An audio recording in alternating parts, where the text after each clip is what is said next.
You are Locked On Red Sox POSTCAST, part of Locked On Sports Boston. On the Locked On Podcast Network. Your team every day.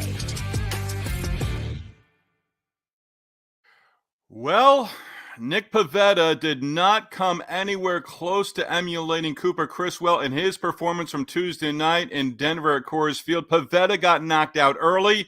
Rockies 20 runs and taking the finale Wednesday afternoon and taking 2 of 3 in the series from the Sox. We do welcome you to our latest Locked On Red Sox postcast. I'm Steve Lennox, longtime baseball play-by-play announcer and show host. I've called games in the Tokyo Dome, Dodger Stadium, Target Field, Minute Maid Park, Kauffman Stadium, Jacobs Field in Cleveland, Globe Life in Arlington, and LaLasher Park in Lowell, Massachusetts. We are providing reaction to every Red Sox game on the Locked On Sports Boston YouTube channel, as well as the Locked On Red Sox podcast feed, which, of course, is free and available wherever you get your podcasts. We do want to hear from you, our everydayers and our first-timers. Join the conversation. Lots to talk about on this Wednesday as the Red Sox do go home 1-5 on the road trip through Los Angeles and Denver. Watching live on the Locked On Sports Boston YouTube channel, click right there on the comment button, introduce yourself, and join the conversation. Our latest Locked On Red Sox postcast, we're going to be discussing, and we're not going to sugarcoat it. Wednesday, finale of the road trip, ugly times ugly. 20-7 the final. 1-5 road trip. Can't dress that up. But huge news on Wednesday. Possibility and reports indicating that the Red Sox and manager Alex Cora discussing a contract extension.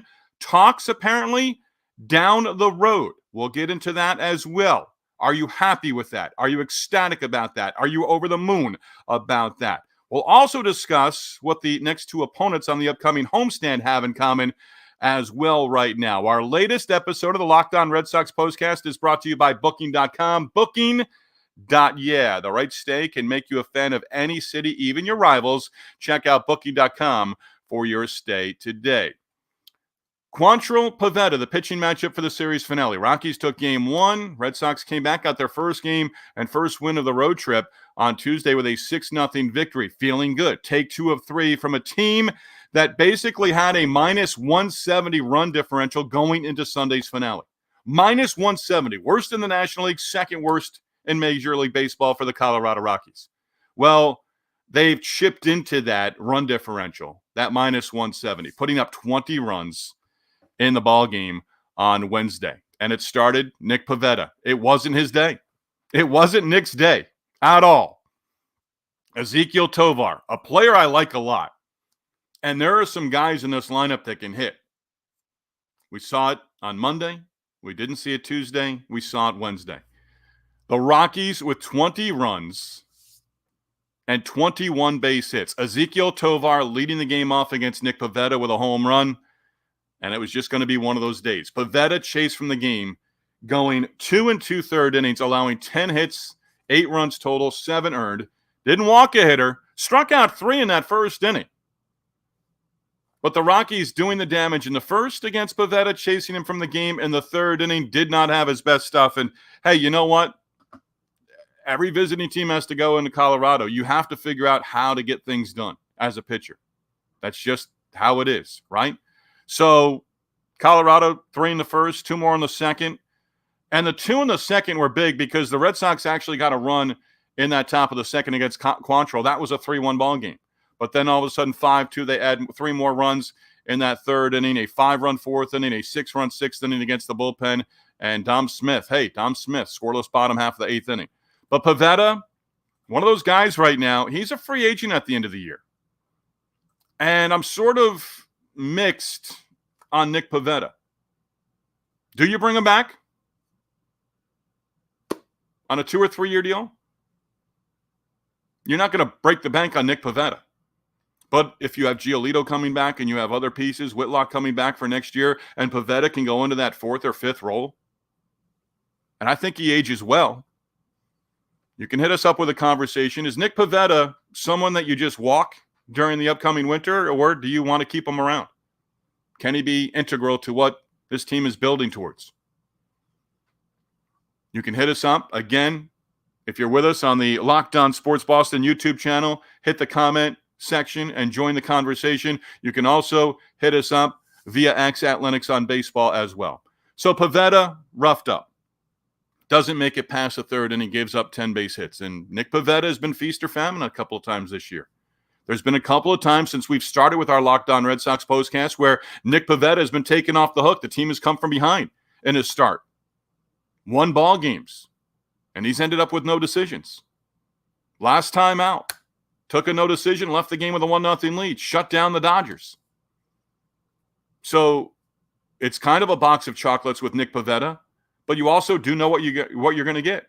And the first inning was an indication. Defense not helping him out. It's a big ballpark, but it plays small for hitters with the thin air. But the outfielders can run all day long. And there were a couple occasions today where the Red Sox outfielders did that as well. But Pivetta, a guy, you keep him around, talk to him in the offseason. Is he somebody that gets moved here in the next couple of days before next week's trade deadline? I don't think that's going to be the case. We're going to discuss that as well. So what was that in the fourth inning? Top of the fourth inning, Reese McGuire retired on a pop-up against Cal Quantrill. Quantrill was pumped up. I don't know if McGuire took exception to what he was saying. If you want to see the video out there on social media, it's out there. One of the great things I loved about Hall of Fame broadcaster and the late Vince Scully was that he could read lips in arguments. Manager, umpire, he could read lips, and he was very good at it. If you want to go see the video, you can basically come up with what Cal Quantrill yelled at Reese McGuire. Dugouts emptied, bullpens emptied, guys running in from the bullpen were probably winded as they got to the infield. Got to the infield grass and probably were thinking, what do we do now? Jarren Duran was hot. Now, Quantrill, as everything was unfolding and everyone was together up the first base side in foul territory, Quantrill was actually summoned to his dugout, taken to his dugout. It reminded me of a story, minor league baseball days. Lynchburg Hillcats, an affiliate of the Pirates, and the Wilmington Blue Rocks, affiliate of the Kansas City Royals. A Wilmington hitter got buzzed, and he had asked for time, and the pitcher threw through, and he threw it to the backstop. He didn't want to stop his delivery, is what we were told afterwards. He didn't want to injure himself, so he fired it. The hitter at the plate thought, "You buzzing my tower here?" He went after him. He chased the pitcher into the outfield, and as everyone was coming together and getting heated and more heated and more heated, the pitcher ran to the dugout and got the heck out of Dodge. So that today kind of reminded me, Quantrill, hey, you want him out of there, right? But Duran basically was yelling across the field as he was being pushed away to the third base side. And Duran was basically saying to Quantrill, get out of the dugout. You were one of the instigators here. You got this going. Come back out here and let's go. Here's an interesting one for you, because this is how things play out sometimes. I don't know if the Rockies have designs on trading Cal Quantrill. He's got one more year on his deal. Arbitration, again, this upcoming offseason, can be a free agent after the 2025 season. But what Quantrill yelled at McGuire, I'm not going to share it. If you want to look at it, trust me, if I can read lips, you'll be able to read it too. And it's actually got subtitles on social media with a lot of the videos. But imagine Quantrill as a member of the Red Sox by next Tuesday's deadline. Again, I don't know if they want to trade for him, but he's a right-handed pitcher. He's a starting pitcher. There's a team going nowhere this year. Again, they've got bats, but they just never have pitching. They really don't. I mean, okay, a couple of pitchers here, a couple of pitchers there. They break down or they leave in a hurry. They run through a wall to get out of Denver as their home ballpark at Coors Field. But imagine in the next couple of days, I don't think you have to go to Reese McGuire and say, hey, you have any problem with us adding Cal Quantrill? Because I think he could help this team right now. He's a right-handed pitcher. According to reports today, Craig Breslow does have certainly a familiarity with the Chicago Cubs organization. Jameson Taillon perhaps could be on the radar for the Red Sox in the coming days before next Tuesday's deadline. But I just thought that as that was sort of breaking up, then I saw Quantrill and what he yelled at and barked at Reese McGuire. Quantrill being a member of the Red Sox by next Tuesday, that's baseball. That I'm opening up the door to that possibility. I don't know that it's going to happen, but it could, because, again, that's baseball. Red Sox 1-5 road trip. You cannot sugarcoat that. It was ugly. And you left Los Angeles thinking we could have taken 2 of 3 here. We could easily be going to Denver 2-1 on the road trip. being selfish, you could have said, or exaggerating a little bit, you could have been 3-0 leaving LA. Didn't happen. 0-3. 54-47 record. Started the trip 11 over 500. Now going home 7 over 500 with the Yankees and the Mariners on the upcoming homestand.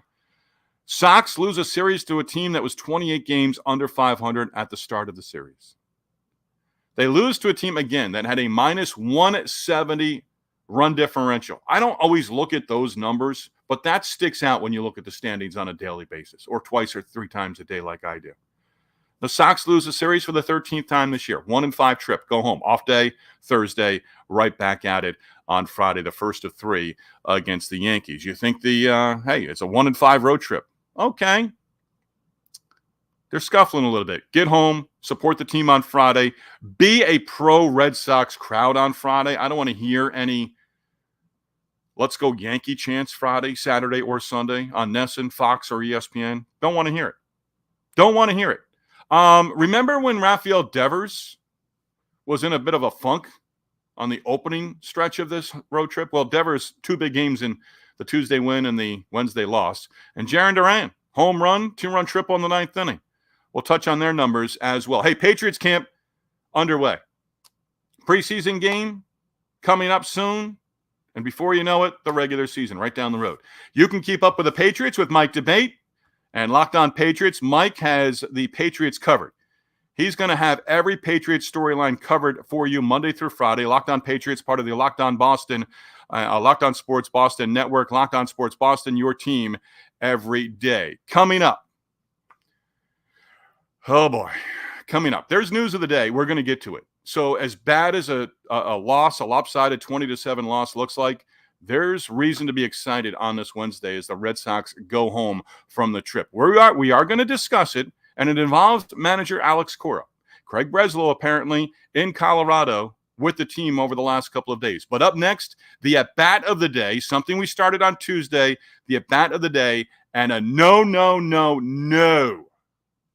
early on for the Red Sox in the game as well. We're going to discuss that next. Hey, our Locked On Red Sox postcast brought to you by Booking.com. Booking.yeah. I did have their overlay up. Now we do. Let's do it again.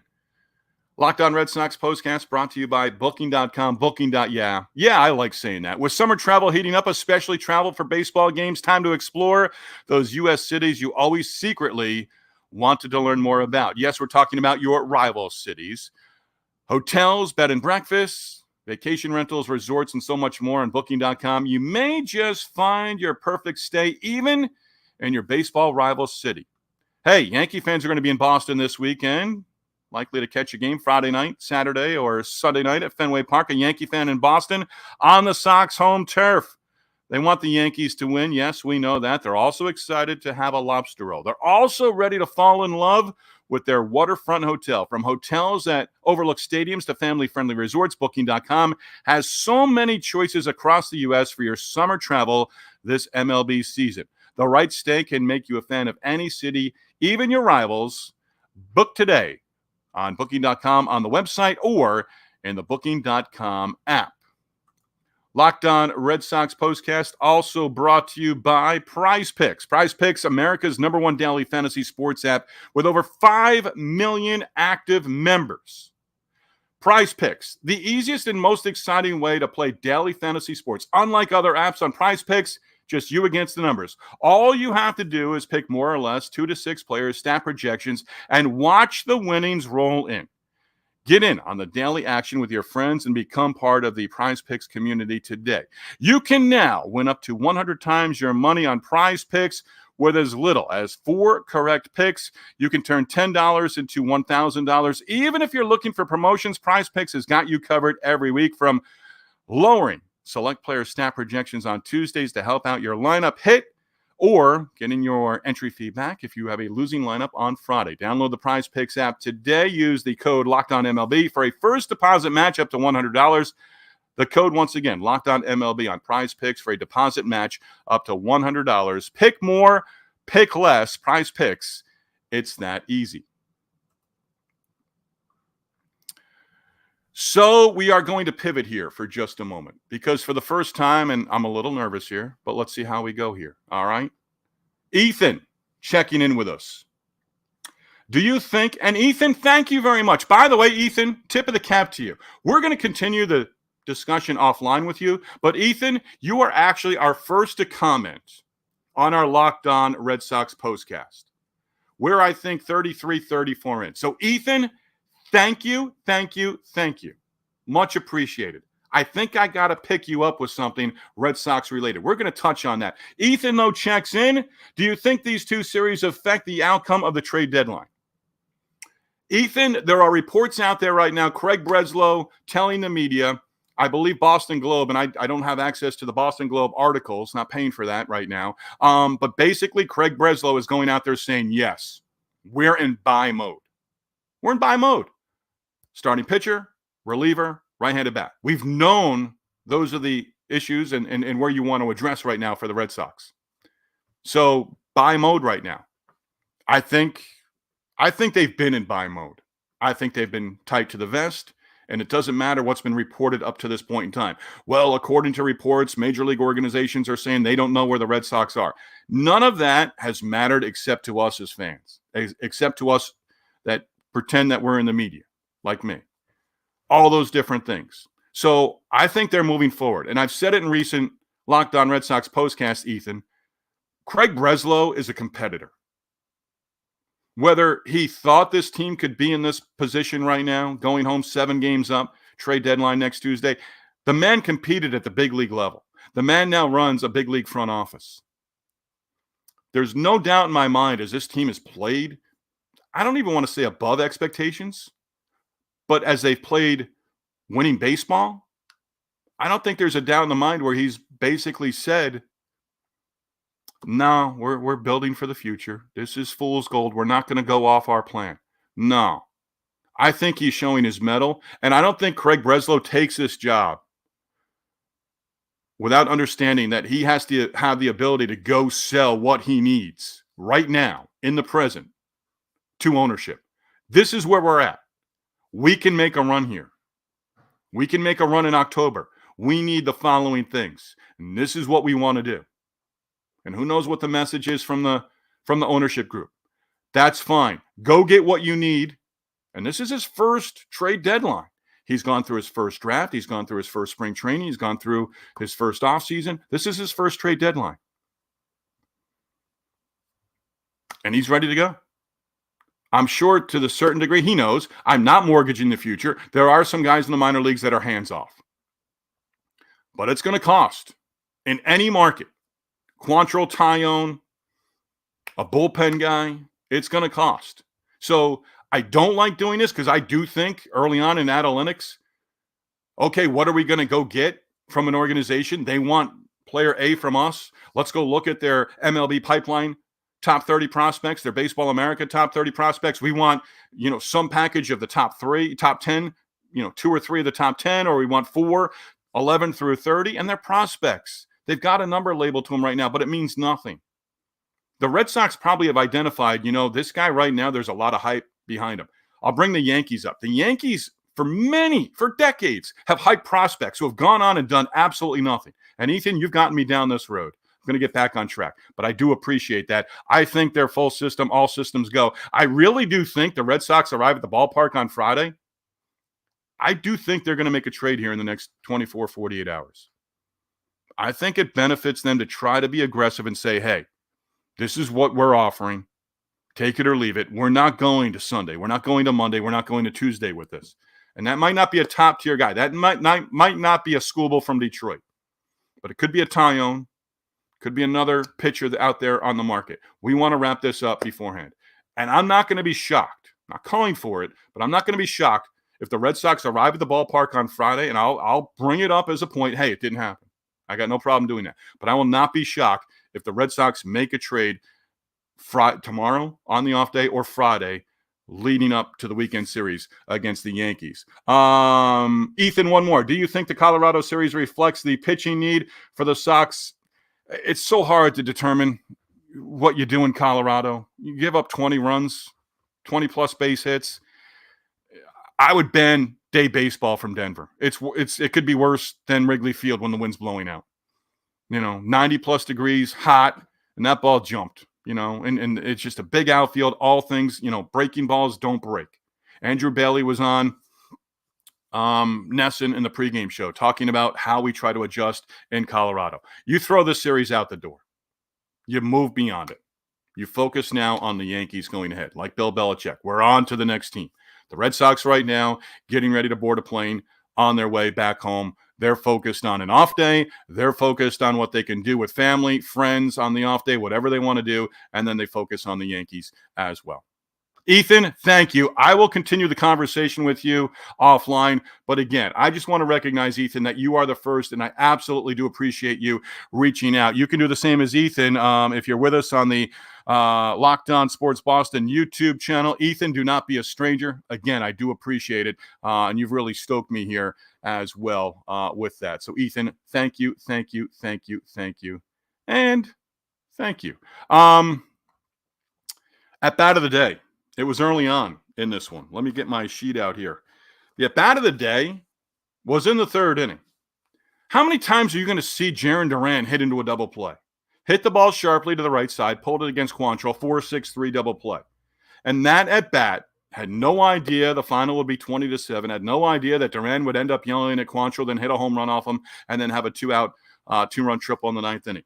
But Jarren Duran heading into a double play was kind of one of those, well, it's going to be one of these days at Coors Field in Denver. It's the getaway day, and Jarren Duran, that's the at-bat of the day. Started that yesterday. Today, that was the at-bat. The no.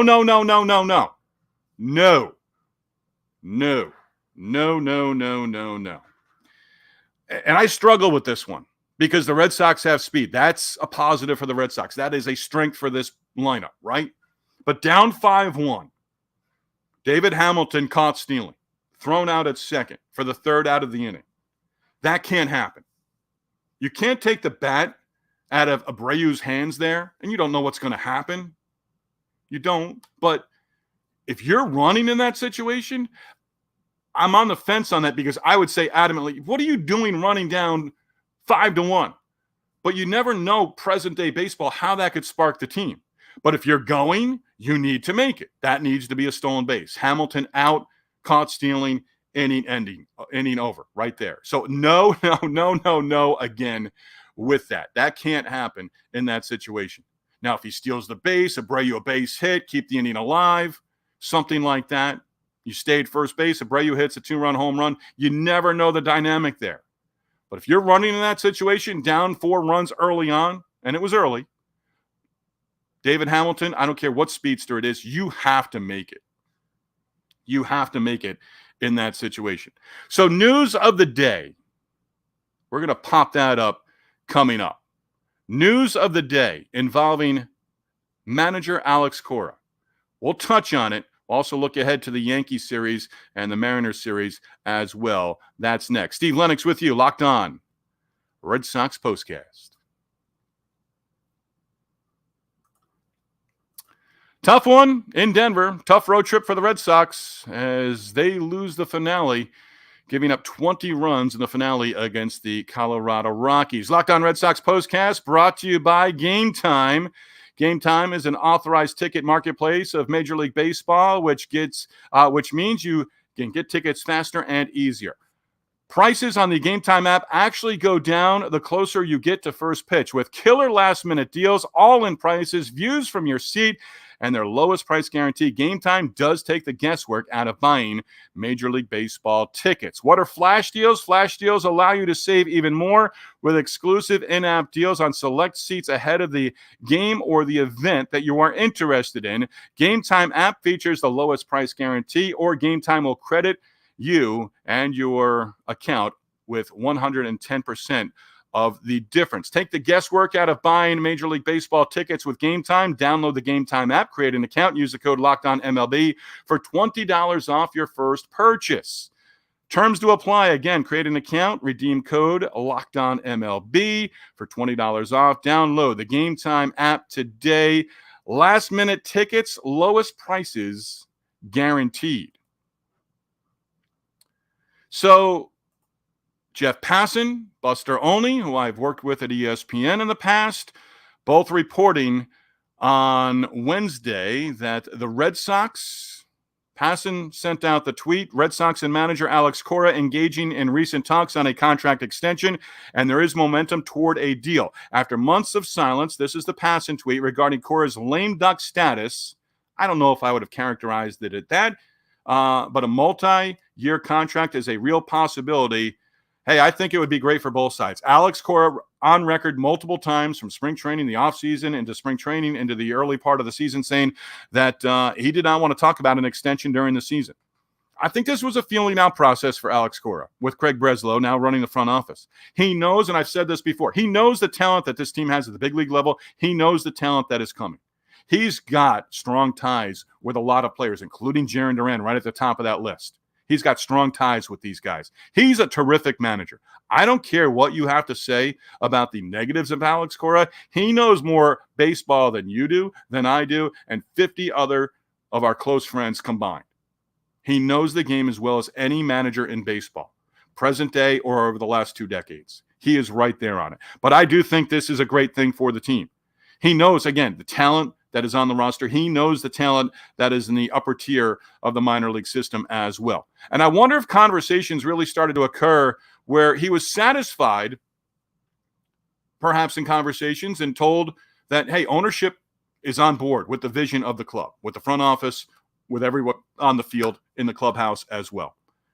I think Alex Cora, to a certain degree, probably understood, hey, we're in it right now for 2024, but we also know what the future holds too, and we want you running this team. I think it's great for both sides. I don't want it to be the only move, but if Alex Cora is the only, if they sign him, and John Heyman said the deal is done, 3-7 per year, $21 million. Not sure it's official yet, but John Heyman did have it. Someone I respect put it out there in the X world via the former Twitter that the deal is done, 3-7. Extension. So he wouldn't go into managerial free agency the way Craig Counsell did last year. I think it's great for both sides. And I think it's great for the players currently in the clubhouse too, because there is a bond there. They want to play for Alex Cora. So I think that's great. We do have a couple numbers of the night. And, hey, 20-7 final. The 20 runs and 21 hits. The 20 runs matched a franchise record for the Rockies. 20 runs and 21 base hits. The Patriots losing in Denver to the Broncos. No, it was the Red Sox losing to the Rockies at Coors Field. 4 errors. I don't care if it's getaway day. I don't care if it's Coors Field. 4 errors, unacceptable. Don't want to see it again the rest of the way. 61 games in the regular season. Don't want to see 4 errors in the game. It was sloppy on both sides. It was. But I don't want to see 4 errors from the Red Sox again this season. There are 61 games now in the regular season. I don't want to see 3 errors in the game. I'll give you 2 every once in a while. Make them few and far between. Duran, 8-game hit streak. Home run, 2-run triple. Duran on the trip, 8 extra base hits. But how about this one? Duran now he had 3 home runs on the road trip. And he was really the most consistent bat. Tyler O'Neill not in the lineup for the finale on Wednesday. Couple of 2 home run games, one against the Dodgers, one against the Rockies, both losses. But Duran, maybe he just needs to keep the ball in the ballpark. 13 home runs in the team, just 7-6 when he hits a home run. Okay. So what's next? Yankees, Mariners. What do they have in common? They're both on the struggle bus. 1-5 road trip for the Red Sox. You go home cooking. You feel good. Get a nice homestand prior to the All-Star break. Go home, take care of business. Take 2 out of 3 from the Yankees, take 2 out of 3 from the Mariners. Both those teams are struggling. Yankees, at the start of today's play, 8-16 over their previous 24, 11-22 over their last 33. So this isn't a week-long stretch. This is going on since early June. And remember, they were already, they've had 2 series since June 1. Against the Red Sox. And the Red Sox taking 2 of 3 in both those series. The Mariners at one point led the division, the AL West, by 10.5 games. That lead gone. Bye-bye. Astros are right there with them. That's going to be a division race. Can't wait to see it down the stretch. We're not there yet. But the Mariners, again, had a 10-game lead in the AL West. At one point, season high, 13 games above 500. That on June 18th. So a little over a month ago, right? Since then, they went 3-8. after they got to 13 over 500 for the first time this year. They closed out June, 3 wins, 8 losses, and 9-19 since. Julio Rodriguez not playing in the series next weekend on the injured list. J.P. Crawford. Now, we don't see two top players in Major League Baseball. And Rodriguez has not had a good year overall, but he's a top talent. Neither one of those guys are going to be in the lineup. For a lineup that strikes out a lot. But then again, if you thought, okay, we're leaving L.A., let's go take 2 of 3 from the Dodgers. Oh, the Mariners are scuffling. Julio Rodriguez is not going to be in the lineup. Red Sox, I don't have the number in front of me, but they pretty much score 5 or more runs. That was great for them for a long time. On this road trip, that wasn't a positive.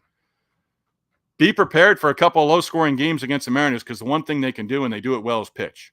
So that's the series. Interesting as we wrap up here, there were no probables in terms of starting pitchers for the Yankee series on the Red Sox note going into the finale today against the Rockies at Coors Field. But on ESPN.com, they've got Nestor Cortez, Brian Bayo, the pitching matchup on Friday. Bayo, let's go.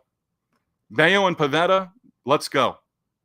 I want 4 out of 5 solid starts. Brian Bayo, do it on Friday night. Stroman, Marcus Stroman, Cutter Crawford, pitching matchup. Crawford has been solid. Throw out the clunker on Sunday against the Dodgers. But he'll be going up against the Yankees. Remember what he did last time out. He was outstanding. Sunday Night Baseball a couple of weeks ago in the Bronx. And then Carlos Rodon against Tanner Houck. Can easily make an argument that the Red Sox, Cortez, who knows? Cortez and Bayo. What are you going to get? Whatever starter pitches better, maybe that's how the team fares on the positive outcome.